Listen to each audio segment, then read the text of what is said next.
Guided selling from RingDNA makes your entire sales team more effective by revealing exactly what reps should do and when to do it.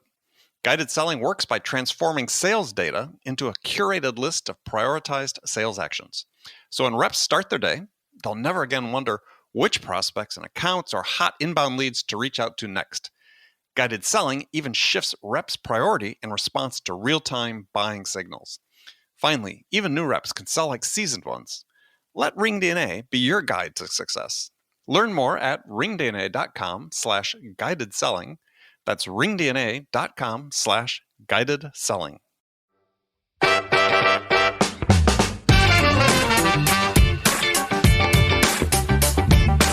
In today's world, almost everything is done online. Like we used to even have physical events and dinners and executive briefings and things like that. But in today's world, everything is online. And certainly the lion's share of every CMO's budget is spent trying to find new targeted buyers, and they do that online. And whether you're talking about offline or online, every single ad that is put into market that tries to generate kind of new leads and demand for the sales team, the call to action on all of those ads is go to www.mycompany.com to learn more, right? Like in the old days, it was like call 1-800-company.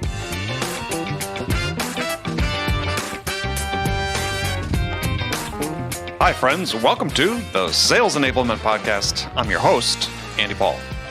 Now, that was Kraig Swensrud, and he's the founder and CEO of Qualified.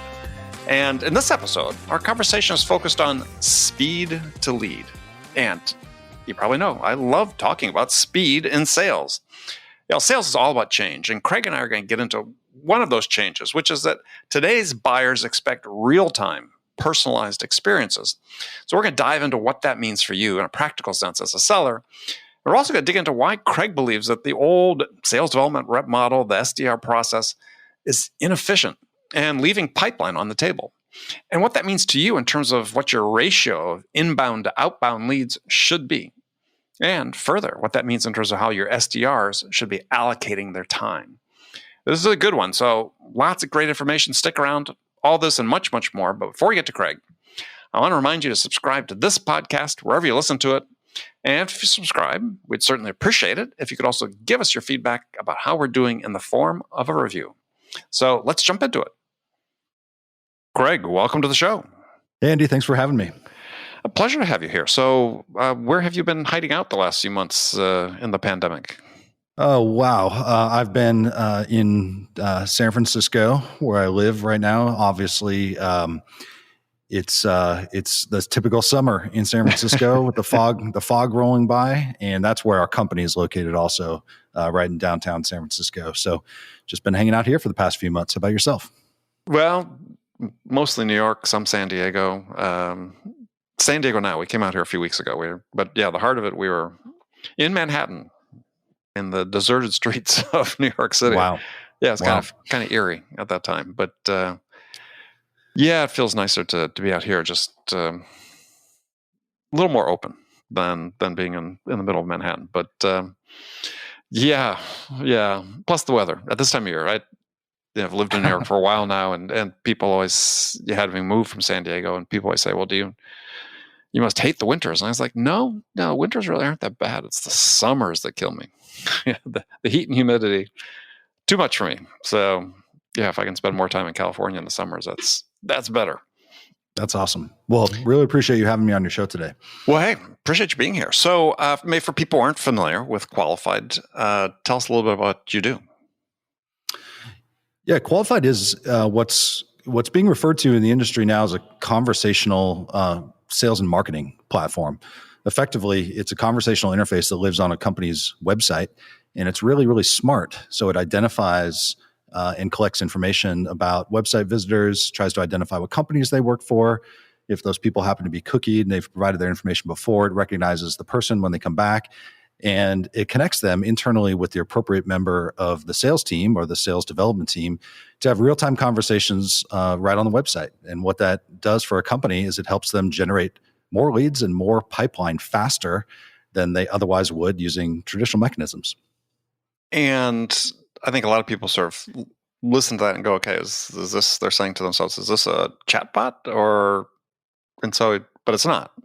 Yeah, it's a combination of a bunch of technologies. Integration is one of them because it basically ties a company's website into their back-end systems where they use to manage marketing and sales, like their marketing automation system. Salesforce, obviously, is a kind of core CRM platform. So there's integration at the heart of it. There's live chat, obviously, that's at the heart of it because that is kind of usually the way that prospects like to start a conversation. It's the easiest way to do that. There's voice calls and telephony that are part of it because, as every sales rep knows, you can have a high fidelity conversation via voice that you could not necessarily have over messaging.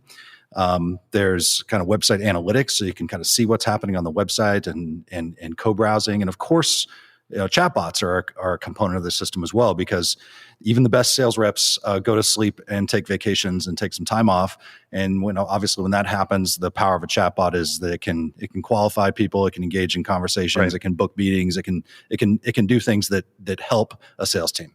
Yeah, I think the whole thing is fascinating for reasons we'll talk about here as we go through the conversation. So I'd read a ebook put up by your company called Speed to Lead, and first of all, that resonates with me in many ways because it sort of takes a philosophy that I had implemented for a long time with companies about responsiveness and so on, and automates it and brings it up to date, if you will. And the idea of speed in sales is something that should be obvious to most people, but really isn't. Yeah, Speed to Lead is a book we wrote recently. It's actually kind of a mantra we have written on the walls of our corporate office, and probably many inbound selling teams have the same thing, because over the course of the last 20 years that we've been operating these inside selling models, it used to be just kind of over the telephone, and obviously that's evolved to what we have today with Zoom meetings and such. Everybody knows that the faster that you can respond to an inbound prospect, and that's really what we're talking about here, is kind of the inbound prospects that are potentially interested in engaging in a sales conversation with your company. How fast do you respond to them? How quickly can you get them into a sales conversation? And all of the data shows that the faster that you can respond, the more effectively you can compete. The faster that you can get somebody into a sales cycle, the reduction in dropout rates, or people that just kind of totally ghost your sales team when they're trying to get back in touch with somebody, that all of the key metrics of selling, including win rates, are improved the faster you can respond to somebody when they're intrigued about potentially engaging with your company in a sales conversation. Yes, and I think that is still something that eludes most companies, is this idea that speed really is the speed to lead. You'll go with that term. Really is important. That makes a difference, and it's still astonishing to me. Number of companies I've talked to that this isn't really part of their lexicon. Yeah, it's actually the concept of real time. Is critically important in today's world. And look, let's take a step back and just kind of paint the picture of what we're talking about here. In today's world, almost everything is done online. Like, we used to even have physical events and dinners and executive briefings and things like that. But in today's world, everything is online. Right. And certainly the lion's share of every CMO's budget is spent trying to find new targeted buyers, and they do that online. And whether you're talking about offline or online, every single ad that is put into market that tries to generate kind of new leads and demand for the sales team, whether it's a Google ad or a pay-per-click or a display ad or a LinkedIn ad or a social media ad or even an email or even a TV spot or a radio spot, the call to action on all of those ads is go to www.mycompany.com to learn more, right? Like in the old days, it was like call 1-800, company. And in today's world, of course, everything says go to my company's website to learn more. So, herein lies the problem, and that for the last 20 years, this shift has completely happened. And the way that marketing teams have tried to generate leads for their sales team is to put forms on websites, right? It's like all you have to do is go to a B2B website and it says, download this ebook, put in your email address, request some pricing info, contact us, fill out this form. And of course, those form completes end up being the leads that feed the sales organization. But who's responsible for following up with those leads? It's usually an inside sales team. In the technology space, we often call them sales development representatives, or in other industries, they might be might have some other name, business development or what have you. But the question, that's always kind of been plaguing me in the companies that I've been a leader at is, well, how fast are our team following up with those leads? And and I've even kind of been teased by my team for running around saying like, I'm blind because like, I don't know right now if a lead were to come in and we're really, really hot, that represents a sales opportunity. Well, how fast are these humans that work for my company? How fast are they following up with those leads? And just to kind of start out with a key stat, Harvard Business Review did this study a couple years back of more than 2,000 companies, B2B organizations. And they found that the average response time to follow up with a qualified lead is 42 hours. Yeah. And that includes, of course, because, it includes nights, it includes weekends, and includes just teams that are busy doing other stuff. But 42 hours, that signal to me, I'm like, whoa, like we can do so much better, because in today's world, what I expect as a consumer, right? Maybe it's because I've been driven by Netflix. Like, it used to be okay that I got DVDs in the mail through Netflix days later, but now I want to press a button and watch it and stream it now. Now I want to order an Uber now. And so that change in buyer expectations is, I think, what's driving the change in selling processes, which is why we wrote this kind of speed to lead book. Yeah, well, I think that the greater number of people are expecting it, but I still believe we're at a time, and this is going to continue to evolve and probably evolve rapidly, is that it's still unexpected when it happens quickly, when the follow-up happens quickly, or the real-time engagement happens.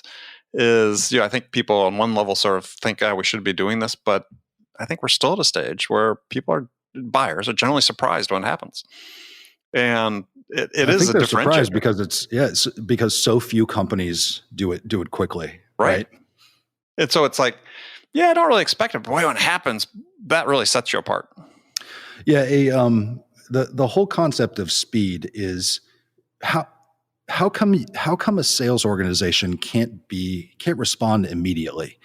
Like, if a telephone was ringing, would you pick up the telephone and talk to somebody who wanted to buy from you? That's real time. Of course they don't. But I mean, part of this gets into this. There's still this culture that exists in B2B sales, and it's this sort of bifurcation. And you read the same stuff I do. Is people say by definition, inbound leads are inferior, right? That I've been on webinars as a co-presenter and had people tell me this just in the last few years. It's like, win rates are lower for inbound opportunities, leads that came from opportunities that originate from inbound leads, or deal sizes on average are smaller for opportunities and I'm like, what are you talking about? Where's the data on that? But this is like, this is the mindset that people have, is like, inbound. And I quote this conversation between two senior level sellers I overheard on LinkedIn, or they're having a conversation. I guess I didn't overhear it, but I wasn't participating in it. But just watching it, it's like, I only trust leads I develop myself. And I'm like, dude, really? Well, it probably depends on your company, your industry, and your deal size, and the degree to which you do target account selling. And in some organizations, 80% of their deals come through inbound. And, what might be normal might be something like, 50-50 or 40-60 or something like that. But if you look at the vast majority of B2B companies, and you look at their total revenue mix and where the pipeline from that revenue came from, there's a huge share of that comes from inbound. And certainly, sales organizations across every industry rely on their marketing team to spend money generating awareness with their target buyers. And of course, all of that drives traffic to a website that turns into inbound pipeline, even for companies that just focus on, top 2,000 accounts or top 500 accounts or diamond accounts or whatever you might call them in your organization. Well, I mean, but it's become like this test of, manhood or machismo, if you will. It's like, we're going to get out there and we got a prospect because the inbound leads, by definition, are inferior. And it's like, let's look at the truth, right? Is it's like one of these fictions that continues in sales is that, we develop all of our business through our outbound prospecting. And to your point, and I haven't done the formal research, but just through my experiences, is 50-50 at a minimum split between inbound and outbound. And that's okay. Doesn't make you any worse as a person to close a deal on an inbound lead. Yeah, whatever your mix is. Look, we over here at our company, the way we think about it is like we love them all. Whether you're developing a new relationship by going outbound, or whether you're relying on your marketing organization to try to target the right buyers and drive them, all of those people come to your website, right? If you're targeting Walmart as a potential buyer, that person that you're outbounding to, if they're intrigued, they're going to come to your website. And and then the question that we fundamentally asked when we were forming our company, and certainly as this whole industry has been evolving, is, wow, when your target accounts or when your qualified buyers or when people that meet your kind of ideal customer profile, meaning they're in the right industry or they have the right number of employees or whatever those qualification rules mean to you, when they're on your website, your sales team should know. They should know who they are, and they should have immediate, instant access into a conversation with the right people inside of your company. Exactly. And sometimes it's that kind of that sales development team that's responsible for kind of handling the new inbound leads, but it doesn't have to be, right? It could be business development reps or somebody who's supporting a strategic account executive or whoever that is. A company's website is the face of the whole organization. In the physical world, it would be like walking into the lobby of the headquarters of your company. But in the digital world, people come to your website trying to learn more, learn about what you do, learn who you do it for, and that's an opportunity to strike up a conversation with those folks, whether or not they've kind of fill out a form or not. And so what we're kind of saying is that this is a huge opportunity for a sales organization to engage with the right buyers in real time. And instead of saying, oh, hey, come to our website and fill out this form, and I'm going to try to kind of bombard you with emails and voicemails later on my time, how about do it on their time when they're there? And look, all of the data shows that the overwhelming almost 80% of customers buy from the company that engages with them first.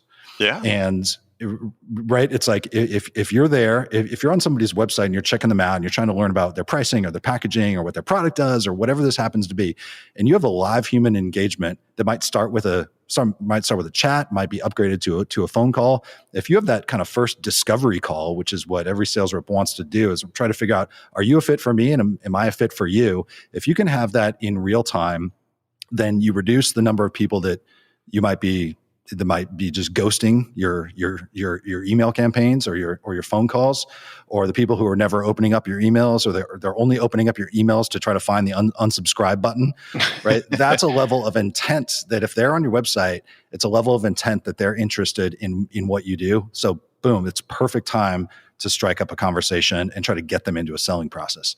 Exactly. And what you do when you do that is you reduce their incentive to go talk to other vendors. Well, if you take a look at, by the way, thank you for saying that, Andy, because what happens if a targeted buyer, qualified buyer, comes to your website and says, you know what, I want to contact I want to contact you, right? They hit a button that says contact us. Mm-hmm. Or they say, I want to request some pricing info, or I'd like to see a demonstration of your product, or whatever it happens to be. Like classically, organizations would put a form on there that says, cool, fill out this form and then we'll get back to you later. And Right. As soon as you hit submit on that form, literally there's a message that says, thanks, we'll get back to you later.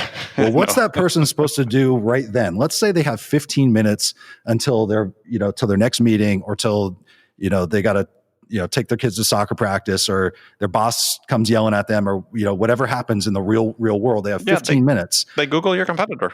Why send them to your competitor's website?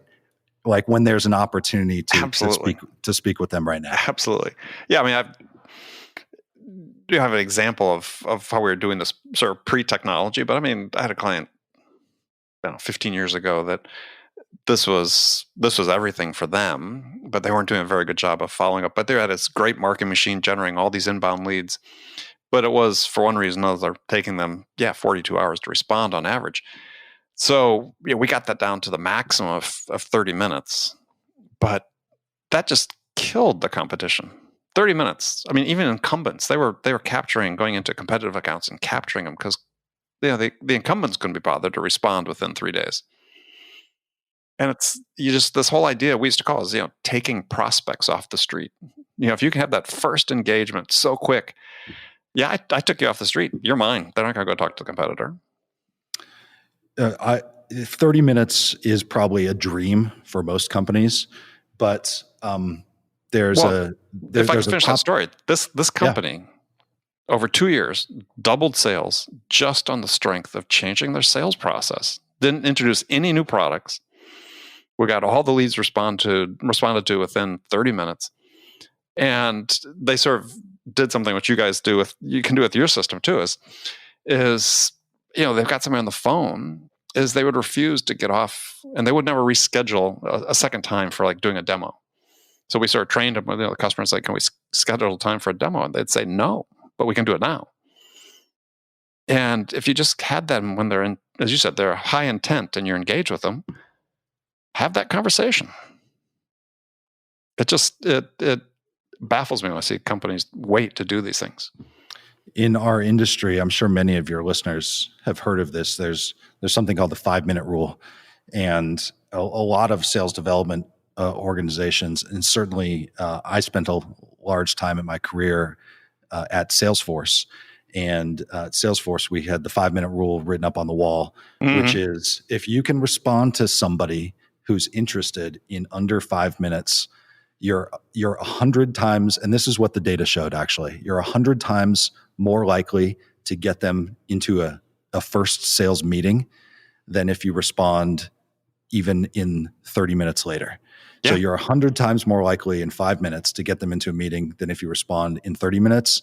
And the data also showed you're 20 times more likely to actually get them engaged as a sales opportunity, to pipe them as if you responded 30 minutes later. And so, we're kind of what we're trying to do is trying to help companies and inside sales organizations transform so that 5 minutes is actually more like 30 seconds. So you're actually doing it really on the customer's time.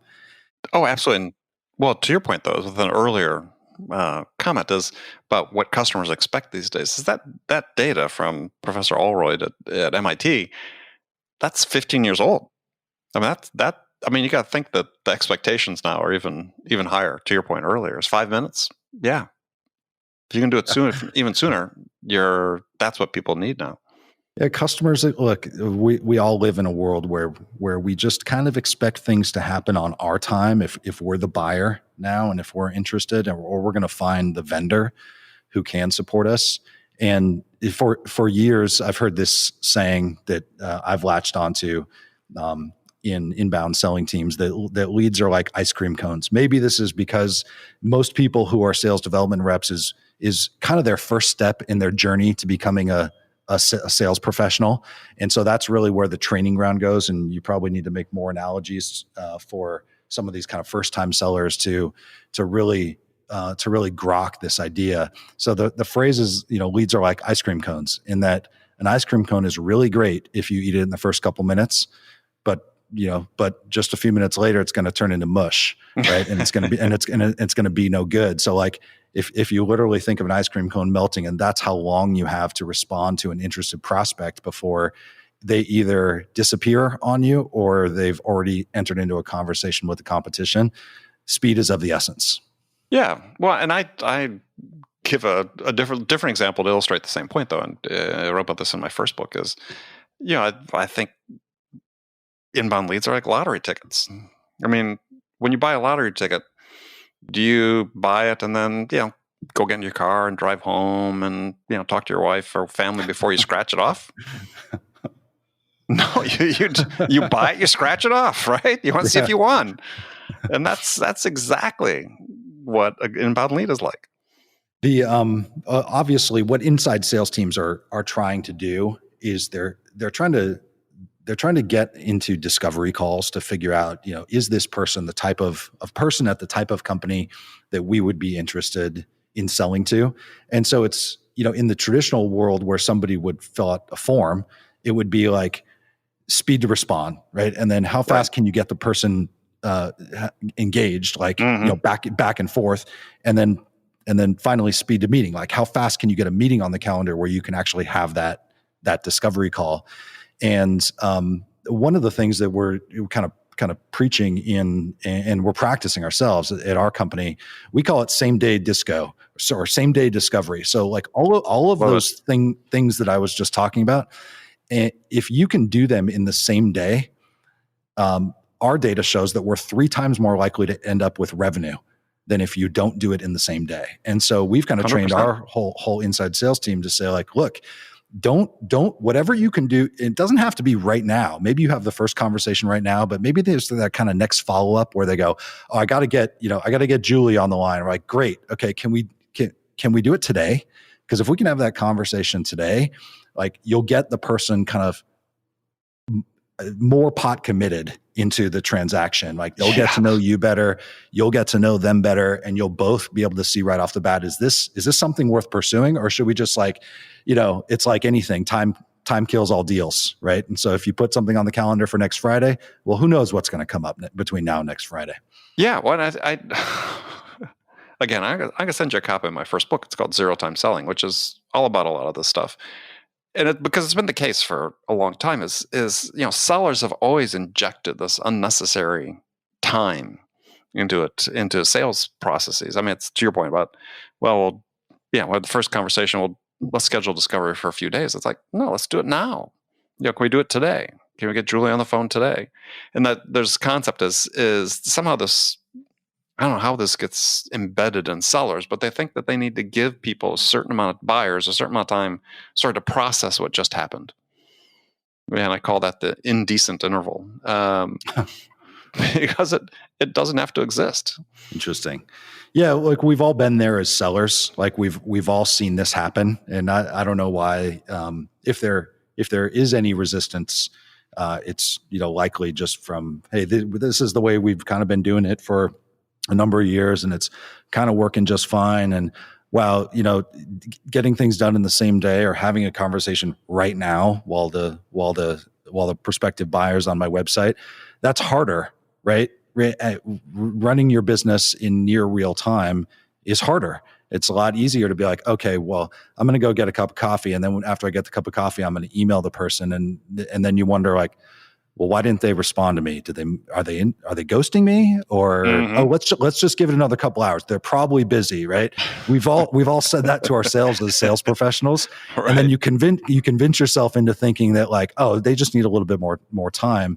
And so now what I think, and kind of the practices that we're putting in place, not only with our technology, but it's a process thing, is helping companies move to a more real-time model. And then once you kind of get over that hump of like, we were doing it the old way and now we're doing it the new way, it's like kind of like the light bulb goes on. And then the sales reps that perform, they totally get it and they love it. And the data doesn't lie. When we were running the organization, inside sales organization at Salesforce, which was monster sales development team. There's like 200 people in a giant sales pit that were just handling inbound leads. Look, live chat and the telephone which are the real-time channels. They were number one and number two in terms of pipeline creation. And then there was a huge drop into the people who filled out kind of the tier one forms. So the goal was, look, if you have an opportunity to do live chat on the website, or someone actually picks up the phone and calls you respond to them in real time. And we had it down to a science so much that the sales development reps were scared to get up from their chair and go get lunch because they would miss their turn on the telephone router or the live chat router. Right. So it clearly works.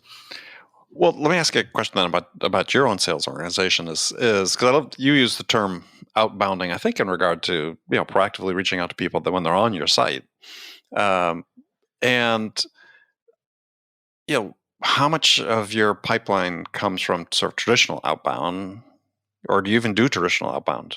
We do. We probably, like most companies, we've got a target account list, and we have specific buyers at specific companies that we think would be a perfect fit for our product.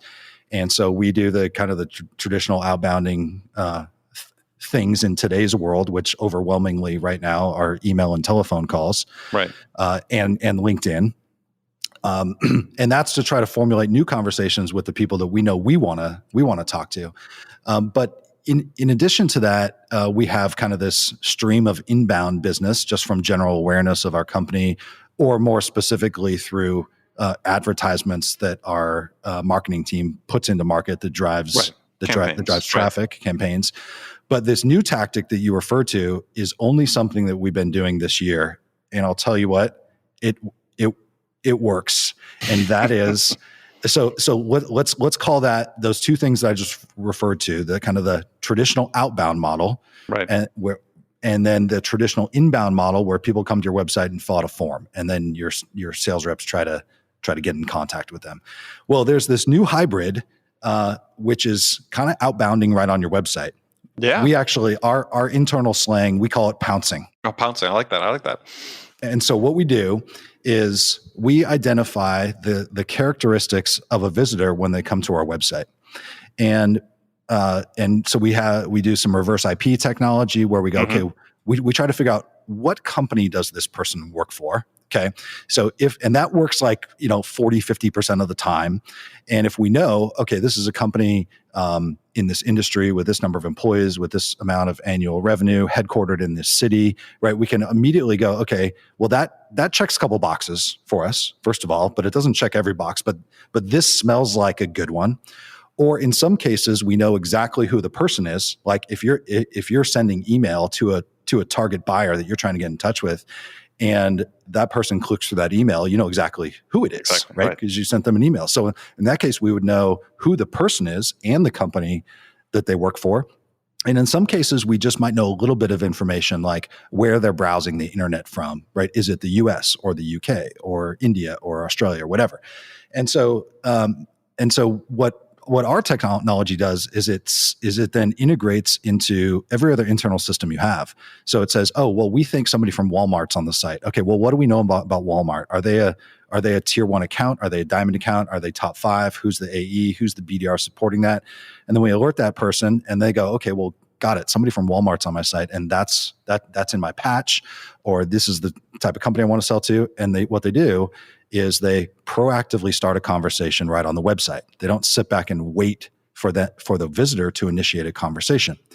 And the analogy that I like to talk about in the real world is if you're buying a car, right? So, Andy walks onto the car lot of the Mercedes-Benz dealership in San Diego on his time when he's free, which might be a Saturday, and imagine this happens. So you walk onto the car lot, you're looking to buy a new sedan, and you're checking out the prices, you're looking in the windows, you're looking at the colors, and then let's say you want to go for a test drive.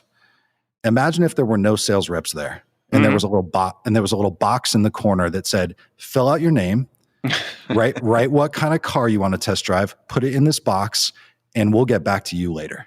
And then you have nothing else to do other than to leave the car lot and then just wait for somebody to get back to you. And if they get back to you on Monday, well, guess what? That's no good because you're at work on Monday. Like you were there. Mhm. And so what happens in the real world of selling is that there's a salesman who's there. They don't pounce on you initially when you come on the car lot. They look at kind of what you're doing. They kind of size you up. They see if like you would be potentially a good buyer. And then they walk up to you, introduce themselves, and establish some rapport and try to get you engaged in a sales process. And so that tactic, which is a proven selling tactic for decades, right? We're just basically bringing that to a company's corporate website, and we're giving sales reps now the opportunity to proactively start those conversations. And you have to look, just like in the real world of selling, you have to do it with tact. You Right. can't just jump all over somebody. You have to introduce yourself and let them know that you're a real human and not a chatbot or something like that. Mhm. But I'll tell you what, when you know the target company that you think would be a good fit for your organization is on the site, and you proactively start a conversation, you're not going to get 100% hit rate, but it's going to be better than sitting back and doing nothing. Well, yeah, and you sort of compare it to companies that provide all this intent data that you can use to integrate with your outbound campaigns. Is like the biggest sign of intent is they're visiting your website. I mean, for a seller, I think that's just I would have. I would have been all over this. In my early days. I mean, it's like I just don't know the words to express. I mean, you talk about the book. One of your reps says that she's delivering 90% of her pipeline. Your SDRs is from the proactive conversations on the site. Yeah, some people take to it really well. It's probably like most sales professionals. Some sales professionals are just killer at outbounding because they have the right they have the right words, and they have the right cadence, and they have the right conversation starters, and they phrase things in the right way. And the same is true with kind of outbound selling right on your website. You got to be kind of smart about how you do it. The woman you're referring to is one of our top SDRs. We wrote about her in our book. Her name is Blake. And she calls it digital body language, where when somebody's on your website, they're exhibiting characteristics as if they're walking around, a physical store. So they're moving their mouse, they're scrolling the page. People are clicking on things. Usually when people read, it's crazy to see, but a lot of people highlight text that they're reading. You can see them navigate from page to page as if they're walking around a physical store. And you have to pick the right way to engage based on what you know about the person. I mean, for example, if you sent an email to somebody or they filled out a form and now they're back on your site, you actually know who they are. Well, you can greet them by name, and you can actually reference, hey, because all this is your website's now tied into your selling platform. You say, hey, I noticed you had a meeting with Tony yesterday. How'd that go? Or how can I help further the conversation? And that could be somebody who's engaged in an existing process. But if you don't know who the person is, you can do all sorts of other things that you would do in the real world, like your IP address broadcasts what city you're browsing the internet from. Well, our top SDR, Blake, she's from Philadelphia. There's like literally never an opportunity where somebody is from Pennsylvania on our website and she can't start a conversation, with these people. So you just got to use the data at your fingertips to figure out how to be the most effective saleswoman or salesman that you can be in that moment. Yeah, I mean, the medium is no substitute for being a good conversationalist. But if you are strong in that area, then you have the opportunity to proactively start, this outbound conversation with somebody with specific intent. And if I was an SDR or BDR or even an AE, depending on the company, I'd be all over it. Yeah, most AEs, this kind of gets to organizational structure a little bit, but most AEs tend to be pretty busy doing lots of other things, including in today's world, back to back Zoom meetings, right? Trying to further deals. But there's usually a team or a couple different teams inside of a company that are perfect for this. And one of them that I've referenced heavily are sales development reps or SDRs or relationship managers or whatever kind of that front line is that handles the inbound. And then there are usually oftentimes another group of reps in our industry. They're often called BDRs or business development reps that they're more tied to the AE. So they're responsible for outbound prospecting for an AE or a number of AEs, or they have a patch where they're responsible for generating pipeline through outbounding into that patch. Usually those people are also perfect if somebody has like a target account strategy, because they're tied to a territory, or they're tied to a list of target accounts.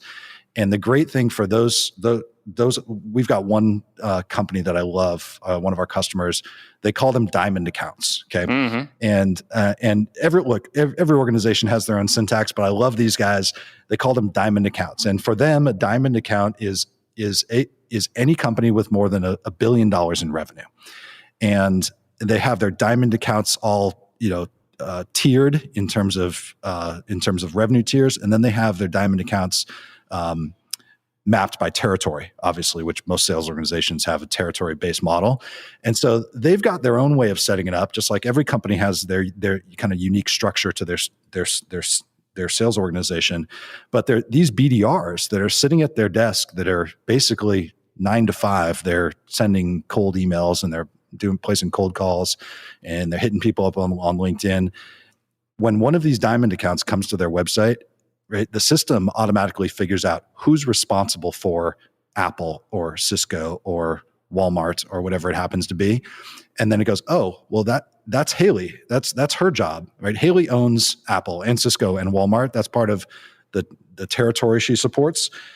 Let's make sirens go off on Haley's computer, and let's make sure she gets every opportunity to step up to the plate and swing the bat and try and strike up a conversation with a person who works at a company that they know they want to sell to. Right. Yeah, I love it. I mean, and I said, you combine that with the urgency and the need to be responsive. Yeah, it's a great tool for sellers. So, well, Kraig, I appreciate you spending the time with us today.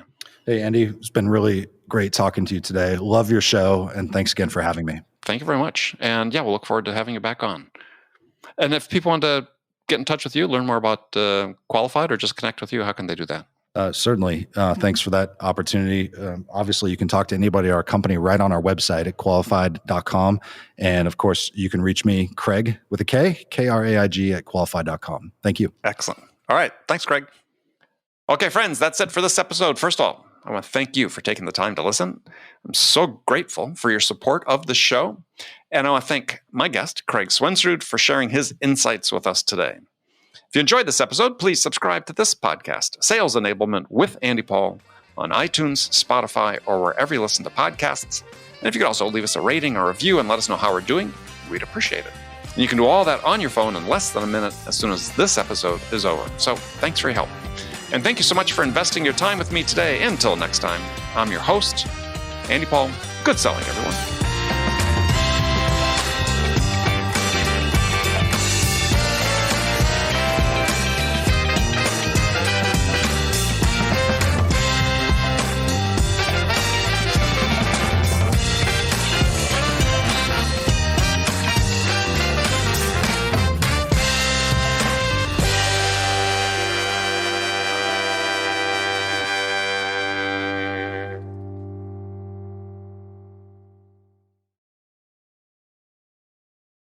RingDNA is the leading sales enablement platform that uses AI to help scale business growth.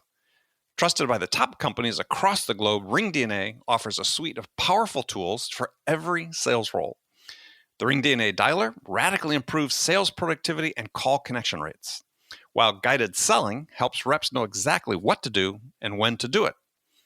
Conversation AI uses artificial intelligence to surface the most impactful coaching opportunities in real time. So, no matter where your team is working from, the RingDNA platform can help them exponentially increase call connections, opportunities, and revenue. Learn more at ringdna.com/platform. That's ringdna.com/platform.